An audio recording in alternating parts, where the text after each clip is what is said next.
Hello, my Loyola students. This is Professor Donald Earl Collins. Welcome to fall semester 2023. For those of you who are freshmen, first year students, welcome to the university and welcome to college. For those of you who aren't, welcome back. Um, I just wanted to say a few things since at this point that I would be playing this, you have already introduced yourselves to me, so I want to introduce myself to you, and in the process of doing so, go over a few things about how I'm going to run the classroom for the semester. So, who am I? I am a middle-aged black guy who grew up in Mount Vernon, New York. Born there the last weekend of 1969. Um, Grew up there and right on the border, for the first 7 years anyway, right on the border between the Bronx and Mount Vernon, Eastchester section of the Bronx primarily, and Mount Vernon around 6th and Fulton and Sanford Boulevard, for those of you who are familiar with the area. With the school there, did accelerated magnet programs from 7th grade on, and graduated near the top of my class in 1987. Went on to University of Pittsburgh, where I earned my undergraduate degree in history. That was after having been a computer science major for 3 semesters, and which was dreadfully boring to the point of making me miserable. So I switched to something I actually liked in history and ended up earning my bachelor's in it. And then immediately afterward, went ahead and got my master's degree in history the following year, 1992. After a year of PhD work at the University of Pittsburgh in the history department there, I transferred to Carnegie Mellon University, which is just at one end of bridge that goes into Shinley Park, basically 2.5 blocks away from Pitt, and got my PhD there under the tutelage of Joe Trotter, whose specialty is Black migration, in 1997. Since then, I lived in Pittsburgh for a bit and basically worked as an adjunct professor or worked for Carnegie Library Pittsburgh as a coordinator of a Gates Foundation project in the late 90s. Then we moved to DC, me and my eventual wife moved to DC, the DC area in 99, stayed and lived for 24 years in Silver Spring, while I worked a variety of jobs, split between nonprofit work as a nonprofit administrator, working around issues of social justice and leadership development, or on K-16 education reform, particularly around the issue of making sure that more and more students who are underrepresented within the college framework, that would be students of color, that would be first generation students, that would be students who have grown up living with poverty, students with disabilities, students who are otherwise marginalized or vulnerable, trying to figure out how students who have been disconnected to either an employment sector or to getting a high school diploma, how do we get those students out of those situations and into college, and not just into college, but to do well successfully. And that's what led me actually to come back to academia to teach again, just wanting to be able to work with students again. Um, and so, as a result of that, I've also spent the last 15 years teaching. Now, 16 years. This is my 16th consecutive year of teaching, either while as a consultant or as a writer or as a nonprofit administrator. And so, in that period of time, I've taught at Howard University, Department of African American Studies, University of Maryland Global Campus, formerly known as University of Maryland University College, where I taught history courses there for a lot of years. American University, where I've taught both the history department and the American Studies department. I'm technically there for a 6th year. I'm looking at teaching a course called DC Life Inside the Monument in spring of 2024, which I've taught 9 other times. So there's that.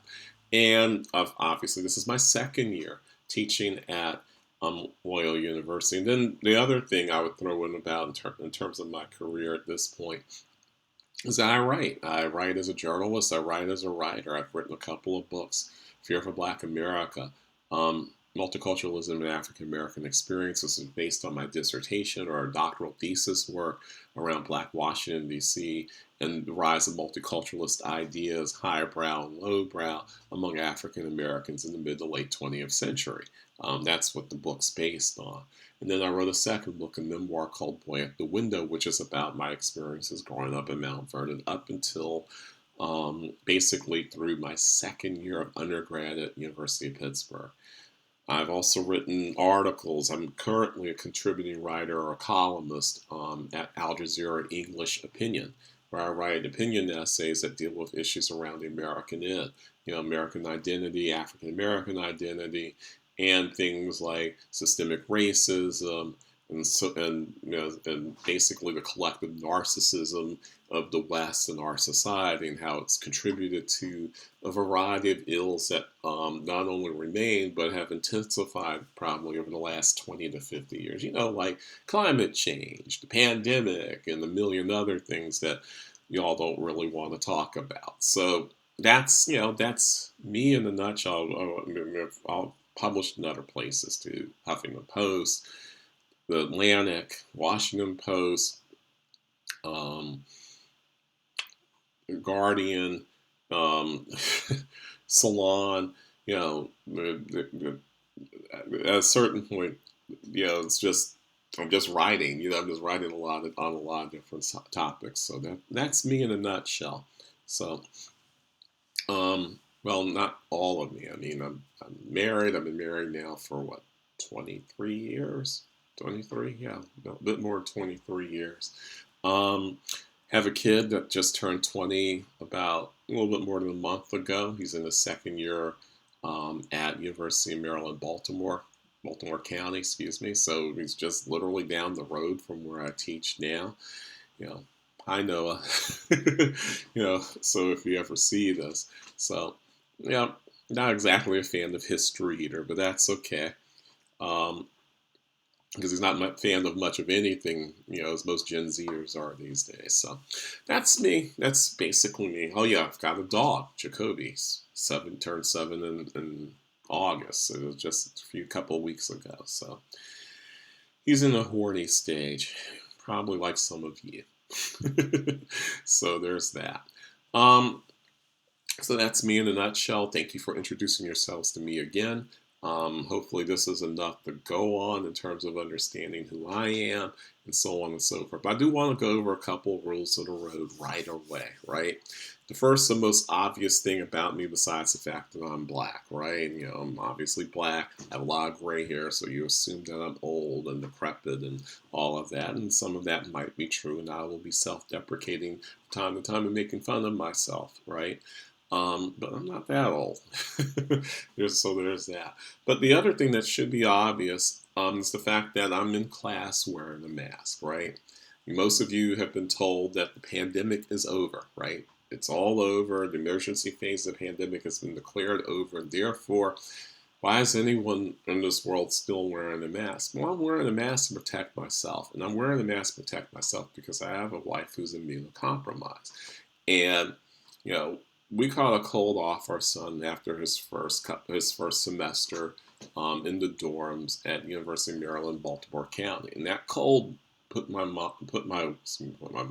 wife out for over a week. Right, that cold. I taught with that cold last semester for 3 or 4 days. So I didn't want to go through that again, and that's just a cold. I mean, imagine if it had actually been full-blown COVID or anything like that. So that's part of the reason why I do it. But the other part of the reason is quite simple. The long term. You got somewhere in the neighborhood of 25 million Americans dealing with chronic illness due to the lingering effects of COVID. For some of them, they've been dealing with these issues for going more than 3 years, since the initial phases, where they can't even get out of bed. They have neurological damage because the blood that's supposed to get to certain sectors of the brain can't get there because the virus ate away the blood vessels that would supply blood to those areas of the brain that would help them do things like higher order thinking, like being able to, motor skills, like being able to get out of bed and go for a run and all kinds of other stuff. People have lost arms and legs to this thing. And so it's, while there's the chances are small. I mean, I'm not playing Russian roulette. I'm not going to load up a gun with one bullet that has 99 holes and just spin it around and hope that it never hits me. I mean, that would be ridiculous. So I'm doing the rational thing. And so I just want to demonstrate that for the most part, for most of this semester, once we get past the first couple of weeks, I'll be wearing this mask while we're in person. That's what I'll be doing. This will be on. And, you can look at me with three heads, as if I have three heads growing out of my neck. You can look at me as with derision. You can laugh, which is all the things that students have done to me in the past. But I will be wearing a mask in person. And then the first 2 weeks, I'll be wearing a mask. I'll be double masked because we have a surge going on. It might not be like the surge that we had at the beginning of 2022, where a million people got sick in a day. But we're having a surge and people are getting sick and people are still dying from this thing. And it's not small. And while 300 or 400 people a day, it might not seem like a lot to you, it seems like a lot to me. Enough to where I think I should protect myself and protect those I love.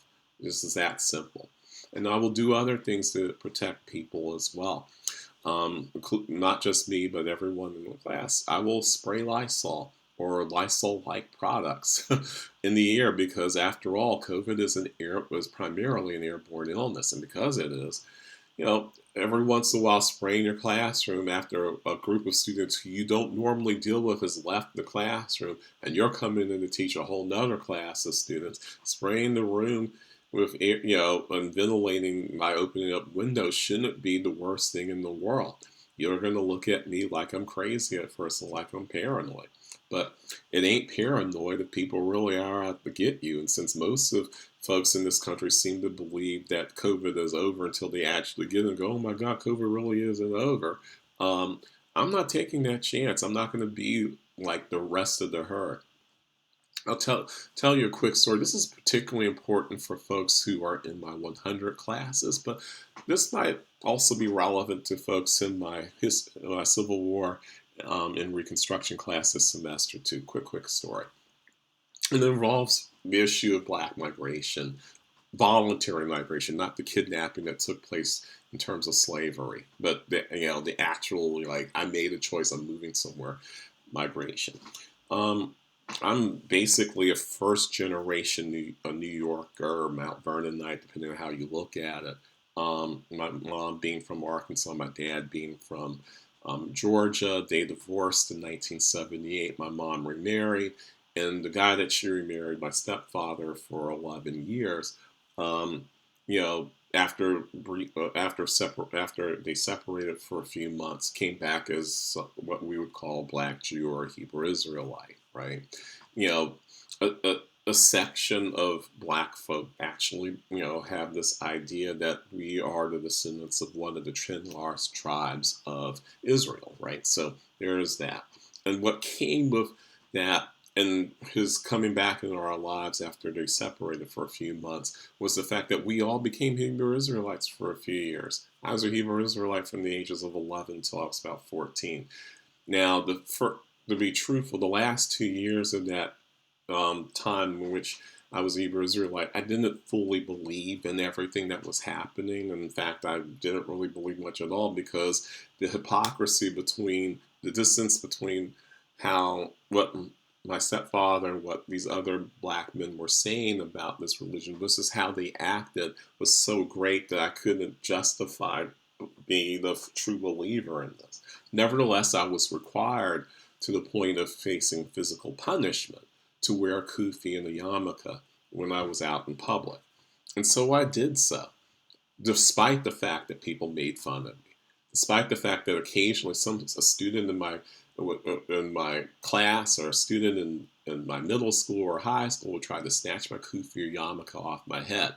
I would run these people down and sometimes get into fights with them and sometimes beat them up in order to make sure that they didn't do that again. I tried out for football to begin, during the summer between ninth and 10th grade. This is even after I'd already declared myself a Christian with a kufi on. Made the team with a kufi on. Caught a one-handed pass with my left hand going 20 yards downfield with my kufi on. So I'm saying all that to say this. It's a weird story about migration, religion, and for those of you in the 100 class, we will talk a little bit about this later on in the semester. But but even talking about migration, when you talk about African Americans, you're also talking about the legacies of slavery. You're talking about the legacies of Jim Crow. You're talking about the legacy of the failure of Reconstruction and the failure of the country to basically truly integrate the ideas and the ideals that led to freedom for African Americans. This is why African Americans ended up migrating to places like New York and trying to find freedom through religions, including religions that might seem a little bit cultish or quirky, like being a Hebrew Israelite, for instance. So it's not entirely irrelevant to those of you in the other class either. But why do I bring this up? If preteen and teenage me didn't succumb to the peer pressure, well, just be like us and be normal, right? You know, that kind of thing. If I didn't succumb to that, even with the doubts that I have about being a Hebrew Israelite, why the heck would you think that your derision, your fake coughing, your asking questions about why I'm doing what I'm doing is going to get me to take this mask off?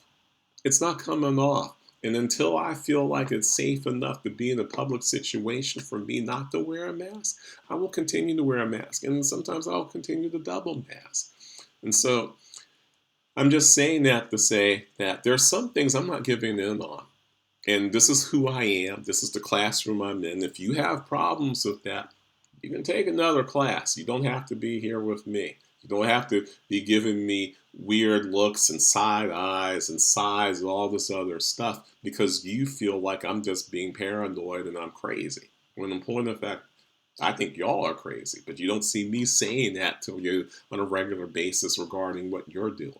So, if everyone's allowed to do you. If you don't want to wear a mask, don't wear a mask. I can't do anything about it anyway. But don't tell me to not wear a mask because you're not. I'm not following the herd just because you want me to. So I just wanted to get that out of the way before people ask me a million questions about this for the remainder of the semester.